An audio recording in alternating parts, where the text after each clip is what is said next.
Hello दोस्तों, हम topic start करने वाले हैं एल्डोल कंडेंसेशन।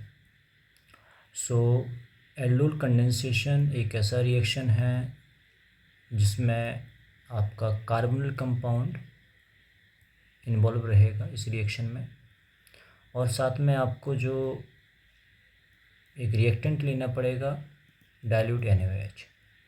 और इसको मैं अगर इन शॉर्ट में बोलूँ तो यहाँ पे एक प्रोडक्ट जो बनेगा वो आपका एल्डोल बनेगा। और इसको अगर आप फर्दर हीट करते हो तो यहाँ पर आपको एक कंपाउंड मिलेगा जिसका नाम है unsaturated alpha beta unsaturated carbonyl compound. तो हम बारी बारी से देखेंगे कि ये रिएक्शन कैसे होती है और क्या कैसे प्रोडक्ट बनते हैं। तो हमें मैकेनिज़्म देखना है। तो जो पहला स्टेप इस रिएक्शन में वो आपको ध्यान रखना है। पहला स्टेप है removal of H+ ion from carbonyl compound. So ये जो H+ आयन रिमूव होगा वो रिमूव होगा आपका ऐसे कार्बन से जो कि जस्ट बगल में है कार्बोनिल ग्रुप के। तो ये कैसा हाइड्रोजन है? ये अल्फा हाइड्रोजन है। और यहाँ पर जो हम बेस ले रहे हैं ये इस हाइड्रोजन को यहाँ से रिमूव करेगा और आपको यहाँ पर एक कार्बन आयन देखने को मिलेगा। इस कार्बन आयन के फॉर्मेशन में हेल्प आपका OH नेगेटिव करेगा। और ये फर्दर क्या है, रेजोनेंस में है तो स्टेबल भी है, और इसको आप बोलेंगे इनोलेट बोलेंगे। ये पहला स्टेप है। जो दूसरा स्टेप है इस रिएक्शन का वो है न्यूक्लियोफिलिक एडिशन रिएक्शन। देखिएगा कि कैसे होता है। जो आपका अभी फॉर्मेशन हुआ है कार्बन आयन का, ये रिएक्ट करता है कार्बोनिल ग्रुप पर, ये रिएक्शन करेगा। तो चूंकि ये न्यूक्लियोफाइल है तो ये जाके रिएक्ट कर सकता है इस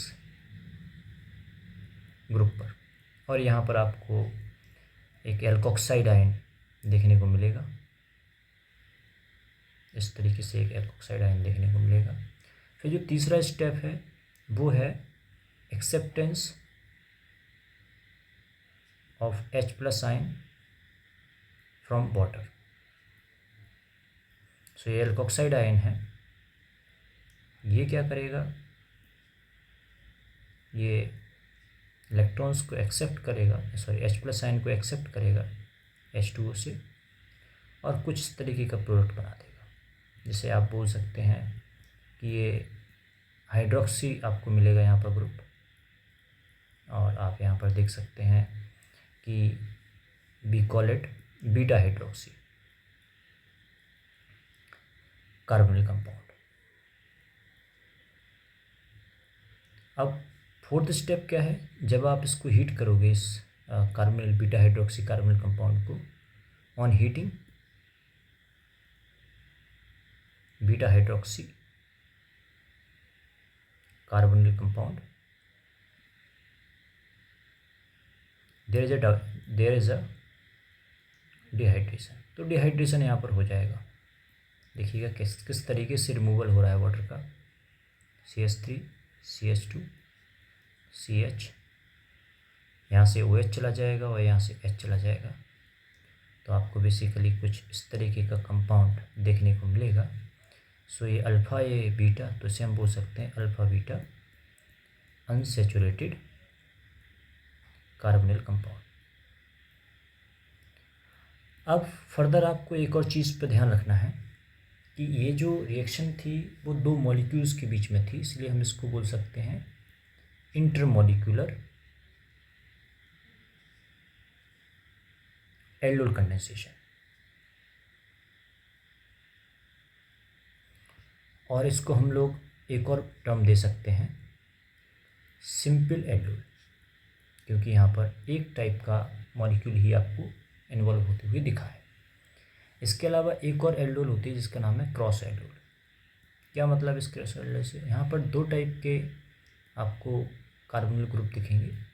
जैसे यहाँ पर आप देखिएगा, इथेनॉल आपने ले लिया और आपने एक और कंपाउंड लिया है प्रोपेनॉल।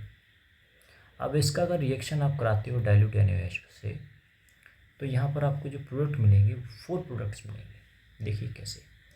सबसे पहले तो आप इनोलेट्स, पॉसिबल इनोलेट्स देखिएगा, कितने इनोलेट्स बनेंगे पॉसिबल इनोलेट्स। तो अगर आप पॉसिबल इनोलेट्स देखेंगे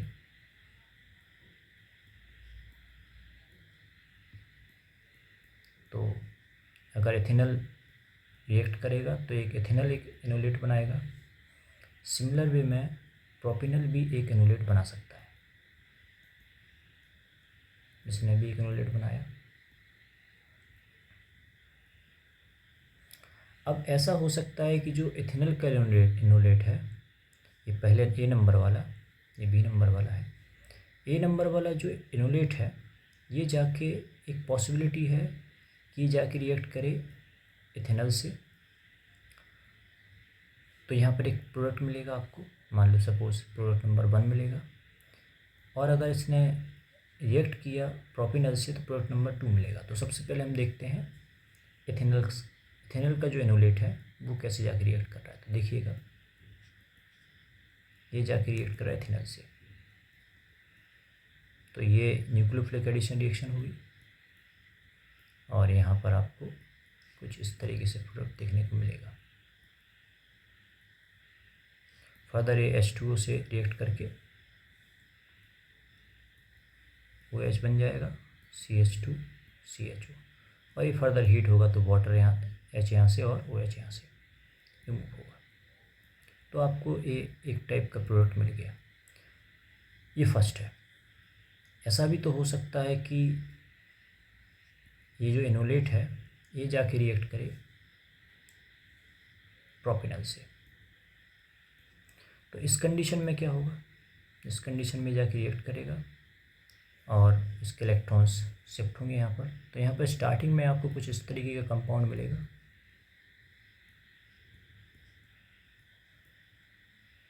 फिर वाटर से जाके रिएक्ट करेगा तो यहाँ पर एक प्रोडक्ट मिलेगा आपको। अगर आप इसको हीट करते हो तो OH और H यहाँ से लीव करेगा और फर्दर आपको एक और कंपाउंड का फॉर्मेशन देखने को मिलेगा। ये सेकंड कंपाउंड है। अब देखो, दूसरी पॉसिबिलिटी ये था कि जो सेकंड इनोलेट हमारा बना था B नंबर वाला, ये दिस इनोलेट, ये जाके भी तो रिएक्ट कर सकता है CH3 CHO से, इथेनॉल से। तो यहाँ जो प्रोडक्ट मिलेगा वो थर्ड प्रोडक्ट मिलेगा और ये जाके रिएक्ट कर सकता है प्रोपेनॉल से। तो यहाँ पर फोर्थ प्रोडक्ट मिलेगा। तो हमें देखना है थर्ड एंड फोर्थ क्या है। तो हमारा जो B नंबर का इनोलेट था वो कुछ इस तरीके से था। ये सपोज जाके रिएक्ट कर रहा है इथेनॉल से, तो ये जाके रिएक्ट करेगा, इलेक्ट्रॉन्स यहाँ कुछ शिफ्ट होंगे इस तरीके से और यहाँ O negative H CH CHO, यहाँ पर आ जाएगा CH3। ये जाके वाटर से रिएक्ट करेगा तो अगेन आपको पता है कि ये क्या करेगा, इससे H+ आयन एक्सेप्ट करेगा।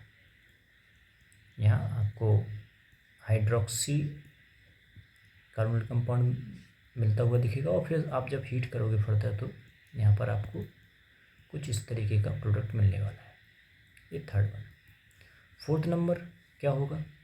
अगर आपका CH3 CH नेगेटिव CHO, ये जो इनोलेट है ये जाके रिएक्ट करे CH3 CH2 C double bond OH से, तो अगेन क्या होगा, कुछ इस तरीके का आपको कंपाउंड मिलेगा, CH3 CH2 C O negative H CH CH3 CHO, और ये फर्दर आपको पता है वाटर से रिएक्ट करेगा तो यहाँ पे बनेगा CH3 CH2 CH OH CH CH3 CHO, and further if you will heat it, अगर आप हीट कर रहे हैं तो H यहाँ से OH यहाँ से H यहाँ से रिमूव हो जाएगा और कुछ इस तरीके से प्रोडक्ट बनेगा